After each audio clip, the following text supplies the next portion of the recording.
we're men, like, we're tough, but we need women. We need one woman, but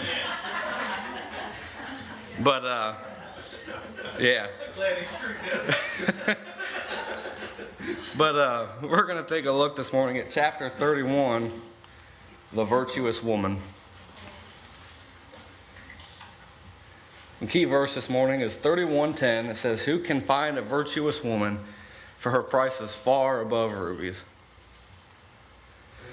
Lesson objectives: to comprehend the biblical ideal for women, to be moved to praise the women who have blessed our lives, and to heed the advice of Scripture about our conduct.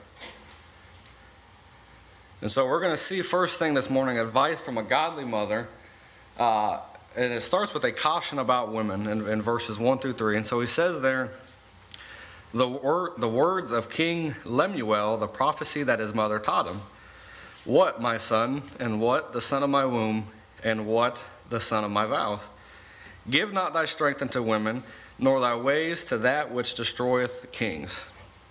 So the advice we're about to read this morning, we see it's of this King Lemuel, but we see it was advice that was given to him from his godly mother. And so even though it's his words, it was what he was taught from his virtuous mother. And we don't really know much about this King Lemuel other than his name means devoted to God or for God. And we know he was a king of some sort. There's really no record of what nation he was king over. And we know that he has this godly mother, and he must have wrote poetry, because as we get later into Proverbs 31, I believe it's the 10th chapter through the rest of it, in Hebrew is actually written in poetic form. But don't really give us much information about this King Lemuel, but that's the few things we do know about him. And there have been some theories that were formed about him. One was that he actually is Solomon with a different pen name. One was he was King Hezekiah with a different name. He'd given a different name. And another theory was he was a fictional character created by Solomon to kind of paint this ideal picture. But we really just don't know who he is or anything about him. But regardless, it doesn't affect the wisdom that we can get from this passage. It doesn't change the advice that we can use to better our lives. But in verse 2, we see the tenderness that his mother spoke to him. His mother kind of describes the connection between her and her son. And she does so in three different ways. And she begins by calling him my son. And that's just kind of the obvious connection there, mother and her son. We know, any children to his mother to her mother is very important. But we also see that she calls him the son of my womb. And mothers will really get this, more than men, but there's that special connection between a mom and her child because she carried him, in her womb for 9 months. There's that sense of protection, there's that sense of security that she has for her son because she had carried him. Or I guess I don't know that because I'm not a mom, but I'm assuming that's how it would be. I would think there's that special connection there. She also calls him the son of my vows, meaning the promises and the commitments that she vowed to make to her son. It wasn't, even you look at nature, you see the protection and the sacrifice that even animals that are mothers, they make for their young, for their children. But that's what she's talking about there, is the connection that she has, the compassion that she has for her son. And so that second verse, it kind of describes the extraordinary love that a virtuous woman or a virtuous mother would have for her children. It describes that love. And then it goes on there to give the first warning. And the first warning she gives to her son is of excessive sexual interest. And that's what it means by give not thy strength unto women. The practice of sexual immorality, it gives away a man's strength. In the sense of spiritual strength, in the sense of self-respect, in the sense of self-control, and it even affects his example in the community or even in the church. Sexual sin, being adult, it ruins lives. It can really destroy not only yourself, we've talked about this already in Proverbs, but it destroys your example. King Lemuel, he was a king, he was a leader, he had that example. If he was caught in doing sin like that, in sexual sin, it would affect his example over his kingdom. And she says also that these ways are so dangerous that they even destroy kings.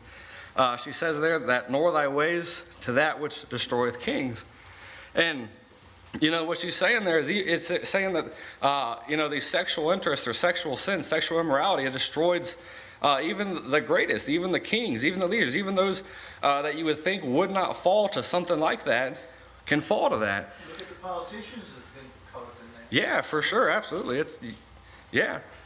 And I was thinking, I was reading, think of King David and King Solomon. They both fell. They both gave into their strength and to their obsession of women. And we even see the small destruction that they even caused. We see, what was the man's name? The woman's husband, Bathsheba's husband, that died at war because of David's poor choices. Yeah, Uriah. One of the traps that Brother Bruce was talking about. Yeah. From the fault. Yep. That's exactly what it is. It's a trap. But it causes destruction even to those who you would think it would not cause destruction to. And, the fact of the matter is that sexual sin can become a temptation that we must resist. It can happen to anybody. Anybody can fall into that scenario. We got to have self-control. And, Satan doesn't care if that is your weakness. We all have different temptations. We all have different weaknesses. But Satan doesn't look at that as like, well, that's his weakness, so I won't use that against him. That's not how Satan works. If he knows your weakness, that's what he's going to target. That's what he's going to use to cause you to fall. And she also gives them a caution about wine. She says there in verse 4, she says, "It is not for kings, O Lemuel, it is not for kings to drink wine, nor for princes strong drink, lest they drink and forget the law and pervert the judgment of any of the afflicted. Give strong drink unto him that is ready to perish, and wine unto those that be of heavy hearts. Let him drink and forget his poverty, and remember his misery no more." So she warns Lemuel that kings should avoid alcohol or any substance that clouds judgment. And I find it interesting there in that 4th verse, she repeats the warning for emphasis. She says, it's not for kings, O Lemuel, it's not for kings. She's really trying to get him to the point that it's not for kings to have that strong wine, to have that strong drink. And she's applying this to leaders or rulers, those that must be able to lead and have good judgment, those that must be able to make good decisions, and maybe those that are watching over other people. And what's interesting is though she's referring to kings and leaders and princes, but all of us, we make decisions all throughout the day, whether it's at our job or whether it's in our church or in our home. We all are in some way we're leaders. In some way we're princes, and so we all have to be able to make good judgment. And so even though she's just talking about kings, we should also avoid alcohol. And that's something we all know, but it clouds judgment, and that can be anything really that clouds judgment. But she goes on to say to give the drink to those who are condemned criminals or those who are bitter at heart. Now, you must understand that she's not saying it's some sort of like free alcohol program for those that are poor or those that are criminals and being charged. But she's just trying to make the point that Lemuel, that kings must avoid alcohol, that they must avoid the strong drink. And as far as she talks about those that are ready to perish, I believe, in verse 6, give strong drink unto him that is ready to perish. It was common back then for those that were facing criminal charges or they were going to be punished for crimes they had committed. They would oftentimes give them a little bit of wine to help ease the pain. They would help give the pain or give that wine to help ease them through. And so she's not saying it's okay for those types of people to drink alcohol or to drink the strong drink, but she's just saying it's not good for those that have to make good judgment to have it.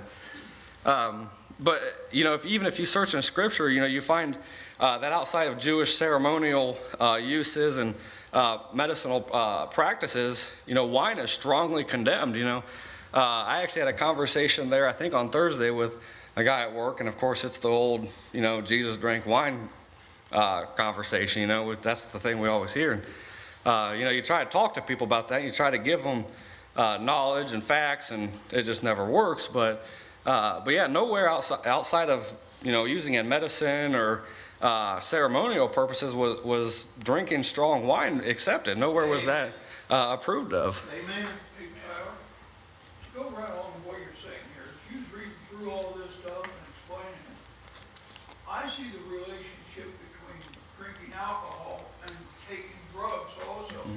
It leads to the same effect. Yeah. It guides our minds down a long path Yep. that we don't really want to go on. Yep. Yeah, we need to just all around be sober. You know, we need to be able to make good judgment at all times, whether it be alcohol or drugs or I don't know. There's all kinds of stuff now that does stuff, but Well, it could even lead to bad medicine that we're taking. exactly. On a doctor's Mhm. prescription. And then here in the last part of this, she gives a caution about judgment, verses 8 and 9. And so she says, "Open thy mouth for the dumb and the cause of all such as are appointed to destruction. Open thy mouth, judge righteously, and plead the cause of the poor and needy." So in verses 1 through 9, we kind of saw advice for wise leadership, which included purity, included sobriety. But here we also see mercy. The Bible says, that when we stand before God, that we'll give account for every idle word that we spoke. You know, every word that we speak down here, we'll give account for. And I believe, we may also give an account for every word that we didn't speak that we should have. That's similar to what Lemuel was saying here. He's talking about opening thy mouth for the dumb and the cause of all such as are appointed to destruction. He's talking about standing up for the poor, standing up for the needy, standing up for those that can't defend themselves. And in terms of a king, he would make judgments. He would make decisions, on people that may be condemned or not condemned. And if someone was not guilty and found guilty based on his judgment, he would be at fault for that. And so his mother's teaching him to make good judgments, stand up for those that can't defend themselves. And, there's times where we need to stand up. There's times where we need to defend and protect those that can't help themselves. Ecclesiastes, we saw last week, it said there's a time to keep silent, and there's a time to speak. And there's a time that we need to stand up, and there's a time that we need to say what needs to be said, but we need to do so wisely. And that's what I like in verse 9, is look what he says there. He says, "Open thy mouth, judge righteously." In other words, he's saying, if you are going to stand up, if you are going to defend somebody, you better judge righteously. You better do so wisely. You better know what it is you're about to say and make sure it's God's will. Just a couple things here real quick. Open thy mouth to the dumb. All right. As he's referring to this as an alcoholic or maybe even a drug user or whoever is doing these things, you try to tell them about the ways of God and what God wants out of their lives. If you don't do that, then you're accountable in heaven on Right. judgment. If you do tell them, you're not accountable. They are, Yep. because they failed to listen to good sound advice. Yep. Then secondly here, open thy mouth, judge rightly. How many times have we as Christians been told, you're not allowed to judge me. You're not allowed to pass judgment. Right here it says judge righteously. Yep. And there's a difference. We are allowed to judge. Yep. And I believe, I wish I had the scripture on hand, but I believe there's other scripture that says that also in the New Testament. But the application here, it says the moral and social decay of this generation is an indictment against modern enlightened society. Amen. We are still plagued by the same three evils warned against in this passage: chemical abuse, immorality, and social injustice. The church needs to do more in shaping the moral conscience and ethical conduct of our society. That Christ expects as much from us is clear from his call of us to be salt and light. And it's me and Brother Jay was just kind of talking about that before church, before Sunday school here, and he was talking about how the church, is likes to pat everybody on the back, and likes to tell everybody they're okay, and everything's going to be good and everything's all right. And there is a time for that, but there's also a time where we need to do more shaping in the moral consciences. We need to shape people. We need to shape Christians. We need to work on new people coming to church. Amen. A lot of problem with that is trying to get people in the church now. A lot of people, you try to talk to them and they don't even want nothing to do with it. I would go right along with what you're saying. When we need we also need to explain to them not only about God's love for us, but also his judgment. Mm-hmm. Because when we look at God in all capital letters, and you find it in the Bible, it refers totally to being judged or the fear of being judged by him. And this is where a lot of churches lose out. They forget to preach the fear that Yep. needs to be preached. Yep. Amen. Brother, it boils down to discipleship. Amen. Yep. When I come in this church, if I spend many years in this church or many months or whatever, if I try to pick out good men that I watch their lives.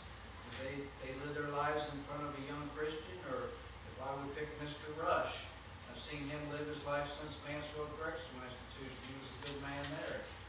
I never seen anything bad out of him. That's what I want to be like. Yep. Somebody who patterns their life. They're the light and they are the salt of the world. That's right. Amen. Amen. So the illustration says, the spirit of daring justice emboldened Jonathan to come to David's defense and Esther to risk her life for her people.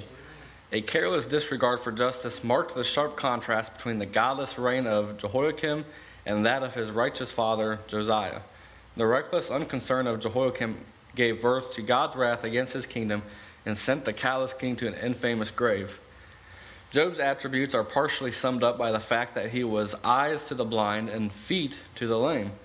Much is said in the Bible regarding vigilance toward the needy, fatherless, and widows. If we treat this matter lightly, we do so at our own peril. You guys got anything to add before we move on to this next part? And this is going to be the rest of the chapter too. So, The Bible spoke about pure religion with none defiled before God is this.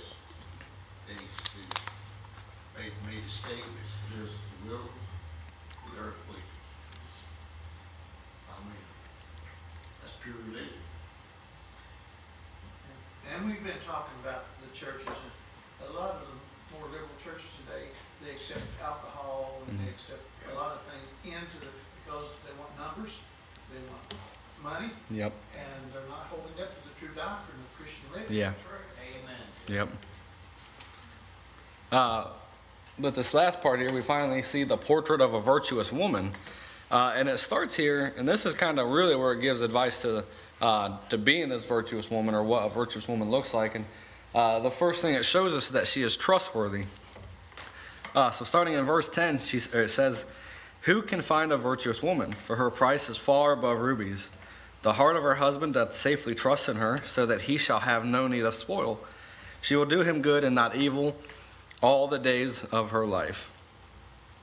So as Lemuel's mother begins to guide her son towards the woman that he should seek out as a wife, she says, who can find this virtuous woman? In other words, she's saying a virtuous woman is hard to find. She's saying, who can find one? She's saying, you're essentially, she's saying you're blessed if you can find this virtuous woman. And we know this exceptionally to be true today, and I'm not just picking on women, saying all women are bad, there's plenty of virtuous women, and there's women, and there's plenty of men that don't want to grow up either. And men no longer, they want to step up to the plate. And this generation, they refuse to leave their adolescent ways. They refuse to take responsibility. They refuse to grow up. And so it's not just women, but it's men also. But in this context, we are talking about who can find this virtuous woman. And let me mention this also is Lemuel would be searching for this virtuous woman. In other words, his mother is giving advice on the woman to find. It's not as this virtuous woman become virtuous as she become married, but she had already practiced being virtuous. She had already practiced being this moral woman that a man would find.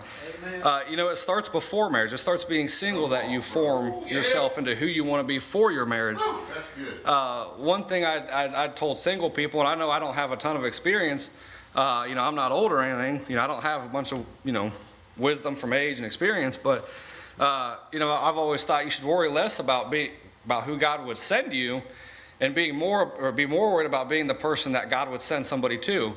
You worry more about being that virtuous woman. And so Lemuel says that much like wisdom, that her price is greater than anything money can buy. It's far greater than rubies. In other words, a virtuous wife, it brings you more joy than a big house or a fancy car or a yacht, or, oftentimes we see things, in this world, they look good, and we even see marriages destroyed over things like that. But a virtuous woman brings you more joy than any of those things. There's nothing under the sun that is worth trading her for. If you find one, who can find her? And Lemuel says that she can be trusted. I thought there, she's not a gold digger, is what I was thinking. She can be trusted, but not only with finances, but the husband can safely trust in her, like the faithfulness to him, the faithfulness to her family, the faithfulness to their home, the faithfulness to their children. The husband of a virtuous woman has no need to worry about where she is, or when she's coming home, or if the house will be taken care of, or if the children will be nursed. Yet he has no need to worry about this. He can safely trust in her. He can trust that every choice she makes is she has considered him. She has considered her family.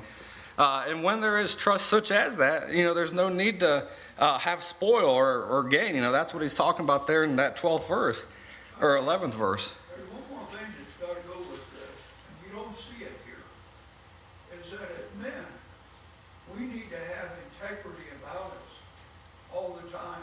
Yep.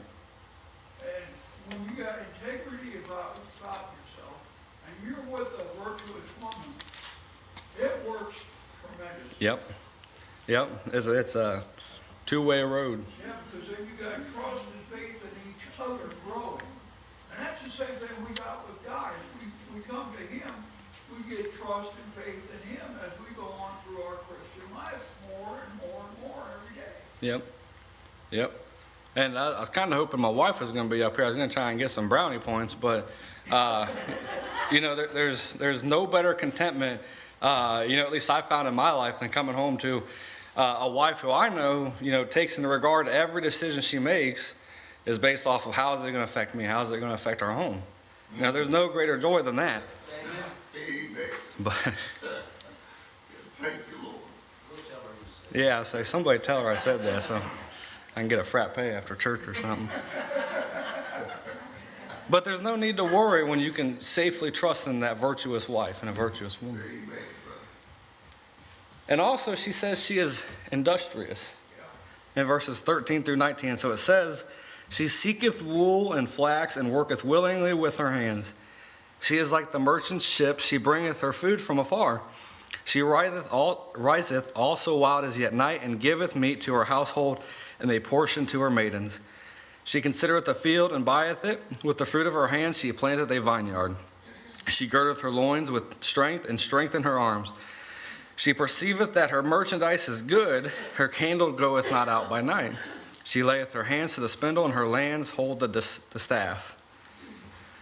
And so a virtuous woman, I'm going to kind of go verse by verse here, is she provides for her family. And the first thing she provides here is clothes.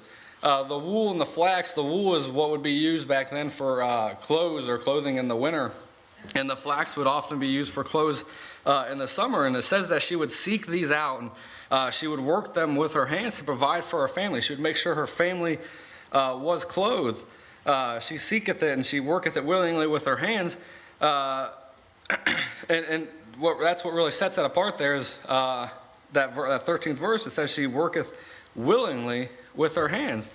It's not some obligation that she feels like she has to do, or it's not something that she does because she was told to do, but she willingly wants to provide from her family. She willingly wants to go out and labor and get these things for her family, seek them out. It's a labor that's conceived from love from her family. It's conceived from compassion. The heart is fully invested in her.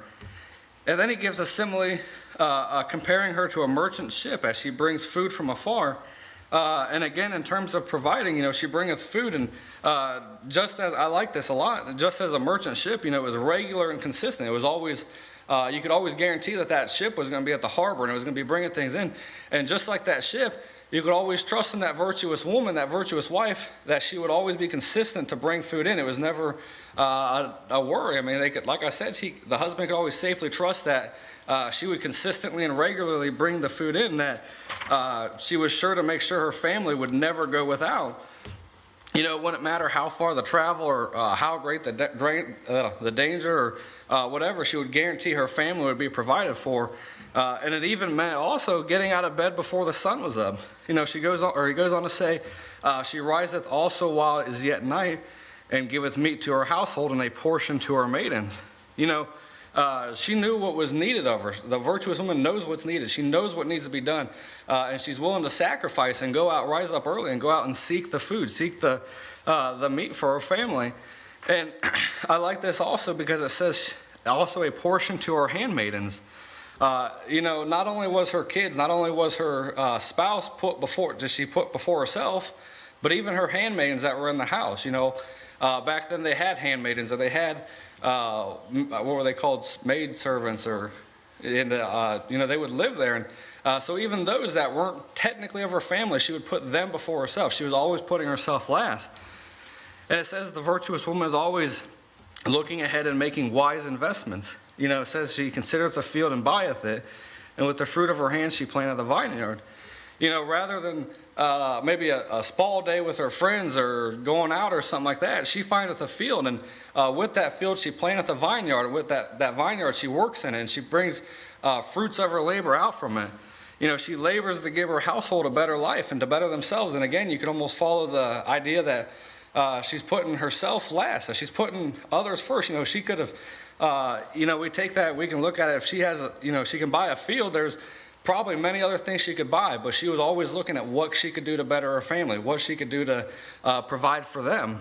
Brother Tyler, if we flip this around a little bit, the port, it says the port of the virtuous woman. Look at the church. That's who she is. Yeah. And if she don't rise, I try to, every time somebody comes in, I try to feed them. That's good. I mean, everything in this church should be trying to serve. Amen. Yeah. And that's who she is. That's who we need to be. We need to be that virtuous woman. Amen. We can't worry about the next woman down the road. We gotta focus on us. Yeah. And if that's everybody that's come in this church, I always brag on Sister Faye. She always makes everybody feel welcome. She makes it a habit of doing it. And I don't think the church is any good if you don't have that value. That's right. With people trying to make people Mm. want it. Yeah. Yes. And so I believe, if you want to just flip that to spiritual application of what he's talking about. Yes. If Amen. we focus on it, Yeah. and God bless us. And I think that's why Faith Chapel is being blessed.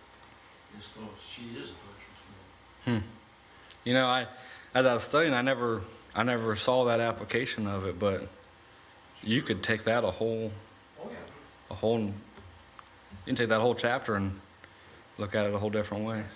Yeah, we found, and I'm just adding this, and then let go, because Brother Jay said it, got a lot of churches that's promoting different things, but they're not a virtuous woman. Yeah. Yeah. And we could cause a spiritual, I know, a lot of churches don't hear this, it's spiritual fornication. Yeah. Yeah. Amen, brother. That's right. Amen. So Yep. be careful. Form of godliness, but denying the power thereof. Yeah.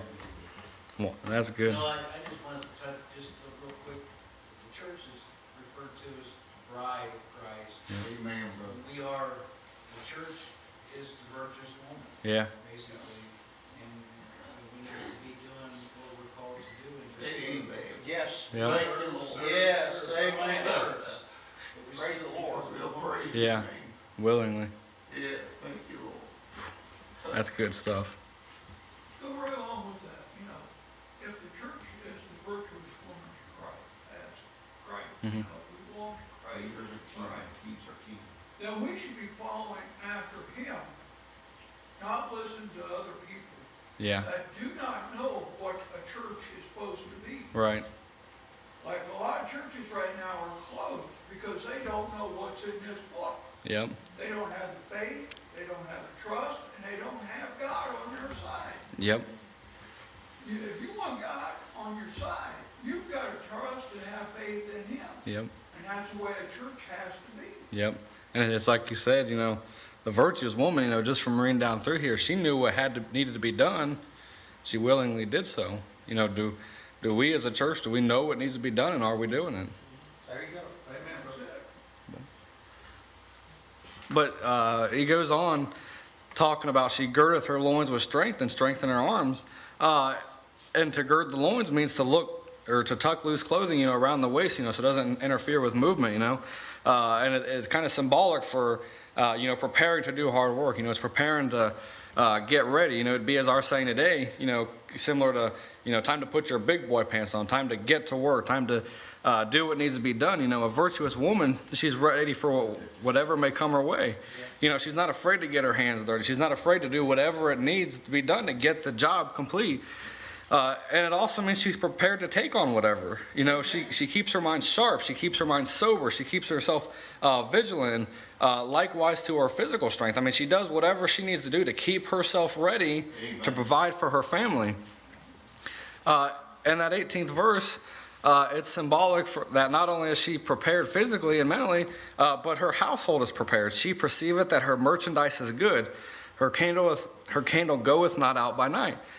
She sees her merchandise and material that she has gathered, and she perceives that it's good or it's plentiful, if I could put it that way. And using the example of a candle that doesn't go out by night, she obviously had enough oil to make it through the night. She never went out and gathered for, half a day or just a day, but she always knew there was enough to get through the night. In other words, she was sure to gather enough to get through tough times. She was prepared. Whatever was coming her way, even with this pandemic, we've seen people going out and buying 20 cases of water and stuff. He's getting prepared. That was that virtuous woman. She was always prepared. She didn't have to go out and hurry up and find toilet paper and water because she already had it. She was already ready. She was prepared. In verse 19, it speaks of the tools that she used to make the linen out of the wool and the flax, and it says she layeth her hands to the spindle, and her hands hold the staff. I hope I'm saying that right, but it symbolizes that she was skillful, that she used her hands, that she knew how to use these tools. I used to make fun of my wife when we first moved out because she couldn't use an oven really, but now don't go telling her that either. Yeah, that's kind of spoke too soon there, The but. only one here, I had to keep my wife. Yeah. But the virtuous woman, she's skillful. She knows how to do these things. She knows how to use the spindle. She knows how to lay with her hands to the spindle and to provide for her family. And the next part here, she is caring. And it says in verses 20 through 27, she stretcheth out her hand to the poor, she reacheth forth her hands to the needy. She is not afraid of the snow for her household, for all her household are clothed with scarlet. Amen. She maketh herself coverings of tapestry, her clothing is silk and purple. Her husband is known in the gates, when he sitteth among the elders of the land. She maketh fine linen and selleth it, and delivereth girdles unto the merchant. Strength and honor are her clothing, and she shall rejoice in time to come. She openeth her mouth with wisdom, and in her tongue is the law of kindness. She looketh well to the ways of her household, and eateth not the bread of idleness. And so this is kind of, I like that 20th verse there. It's kind of, can be kind of convicting, because not only is the virtuous woman, not only is she trustworthy, not only is she skillful, but she's compassionate to everyone. Verse 20 says that she cares and helps those who are poor and needy. She stretcheth out her hand to the poor. She has compassion not only for her family, but for everybody. She's just a compassionate woman. The hard work she labored for her family, she would also use to help those in need. And this is what I like also about this 20th verse, is it's not like this virtuous woman. It's not like, oftentimes, as an example, we see somebody maybe need help, and we just think we'll give them $20. We'll help them out. We'll give them a little money. But I like what this 20th verse says. It says, she reacheth forth her hands to the needy. She doesn't just give them money, in rough times, but she reaches forth her hands. On top of all the work she does at her own home, on top of all the work she does for her own family, she reaches forth her hands for other people, for other families. She's not afraid to go work for other people. She's not afraid to help where they need help. oftentimes we think we can just help by, saying, I'll pray for you, or, here's $50, but we don't want to do the physical labor. We don't want to reach forth our hands. All right, let's go right along with, Vicki, correct me if I'm wrong, but mail service has a time of year where they go out and have a food drive. You put food in a bag, canned food, dry goods in a bag out on your mailbox, or the postman will pick up and take with him once a year. That helps the poor also. And you can always find something in your house that you can give to somebody else Yeah. to help them, always. Yep. I know in our house, our cupboards are full a lot of times.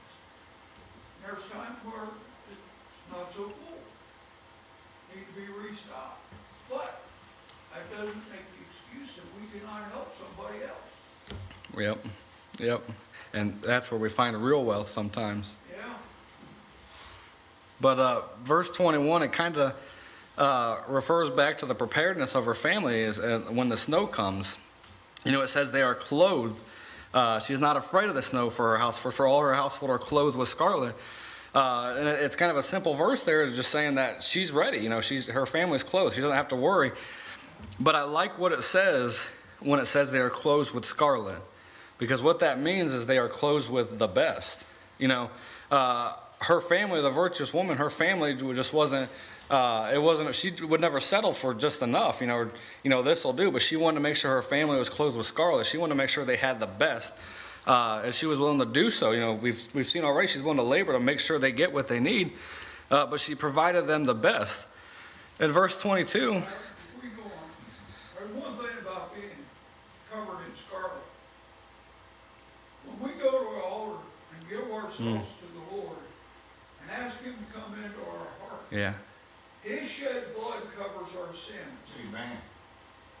And that is very important. Yeah. And this verse kind of shows that Yep. a little bit in this direction.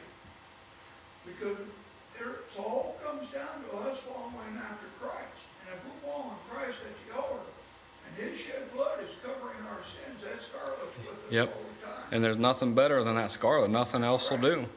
It's got to be the best. But verse 22, it most likely refers here to God's blessing on her wisdom and diligence. It says she maketh herself coverings of tapestry, and her clothing is silk and purple. And tapestry is, I kind of looked it up, and it's kind of like a large piece of fabric with designs on it that they would make, and they would use it for decor. And it talks about her clothing being silk and purple in the day was considered expensive, and it was sought after. It was something that only the wealthy would typically have. And so it's kind of talking there about the blessings that she has. It wasn't, not every family would have this tapestry. Not every family would have this clothing of silk and purple, but because she had been diligent, because she had been frugal, and because she had been wise, this virtuous woman, God had blessed her labor. And what I love the most about this verse is the family reaps the benefits of the virtuous woman. All the labor she did, everything she did, and labored for, the family also reaped that. It wasn't just for her, but it was for her family. Yeah. I like that. Sometimes the woman, as the husbands, we get to reap the benefits of the work our wives do. It's one of my favorite parts. When it says silk and purple, I think it's referring to that she is blessing her family, and they're not ashamed of her. They're Yeah. very proud to look at her. Yeah. Yeah. Yep. And then in verse 23 here, we can kind of gather two things. And as the first is that this virtuous woman, it says her husband is known in the gates when he sitteth among the elders of the land. Amen. And the first thing here is the virtuous woman has so much respect that the community knows how virtuous she is, that even her husband is esteemed and honored among the elders. And even not as a virtuous woman, our actions, as with our spouse, it affects the spouse. What I do affects my wife. What she does affects how people may look on me. And the second thing is the husband being able to trust in the wife to run the house. It frees up the husband to go and sit among the elders. And I immediately thought of Bruce and Vicki when I was reading this. Is if Bruce couldn't trust Vicki to be that virtuous woman, to take care of the house, to hold the fort down, would Bruce be able to pastor like he can? You know, as husbands, we rely on our wives to do that part so we can do our part in the church, so we can do our part in the community, so we can, you know, maybe work a job or whatever it may be. You know, it's a team effort. There's something else here that probably needs to be brought out about the men sitting at the gate. These men would also be like the judge for the community to help it and lead them Yeah. in a path that they need to go in their businesses, in their families, in their relationships with others. Yep. Yep. And it all starts with that virtuous woman. Yeah? But we also see from verse 24, that she also makes a profit from her family, for her family, from her labor. You know, it says she maketh fine linen and she selleth it and delivereth girdles unto the merchant. So even, I find it interesting because even it seems in her free time, even when she's not gathering food, even when she's not gathering wool and flax, even when she's not helping others, you know, she's making things to sell and to help provide from her family. And now, we're kind of running out of time, but I was going to originally ask Miss Vicki. I remember one time she had told me a story how she used to, I think it was, you grew green beans, right?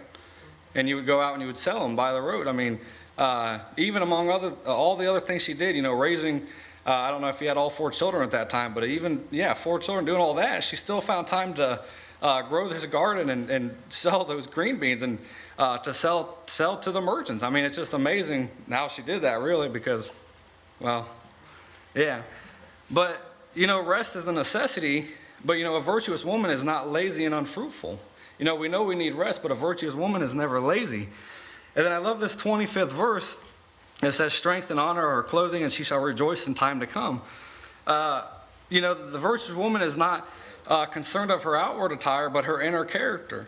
You know, her treasures and her goals were not in earthly materials, but it was in her morals. It's in who she was as a person, you know. Her kids know the type of person she is. She sets an example for her kids. She sets an example to the community. They know that strength and honor her clothing. They honor her. And because of that, when her kids look up to her, you know, they can, one day she'll rejoice in time to come. One time there's a reward coming for the virtuous woman. And I'm going to kind of speed through this. The last part here, verse 28 through 31, as she is praised. It says, her children arise up and call her blessed, her husband also, and he praiseth her. Many daughters have done virtuously, but thou excellest them all. Favor is deceitful and beauty is vain, but a woman that feareth the Lord, she shall be praised. Give her of the fruit of her hands, and let her own works praise her in the gates. And I don't got a lot for that, but just as it says, she is praised.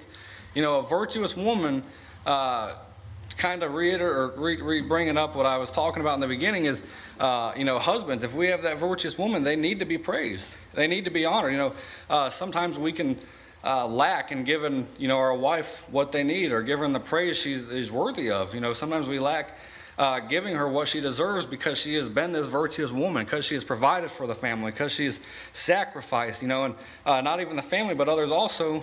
But the virtuous woman, the virtuous wife, needs to be praised. We need to remember that as husbands. But that is chapter, well, I'll read this real quick. The application says, responsibility for the success of a home is not gender related. The focus of this passage has been on wives and mothers, but they face a difficult task without the aid of godly husbands. Every man fortunate enough to be married to a godly wife and every child blessed with a saintly mother should count their blessings. After one of the terrible battles of the Civil War, a dying Confederate soldier asked to see the chaplain. When the chaplain arrived, he supposed the young man would wish him to beseech God for his recovery, but it was very different. First, the soldier asked him to cut off a lock of his hair for his mother, and then he asked him to kneel down and thank God. What for? Asked the surprised chaplain. For giving me such a mother. Thank God that I am a Christian, and thank God for giving me grace to die with, and thank God for the home he has promised me over there.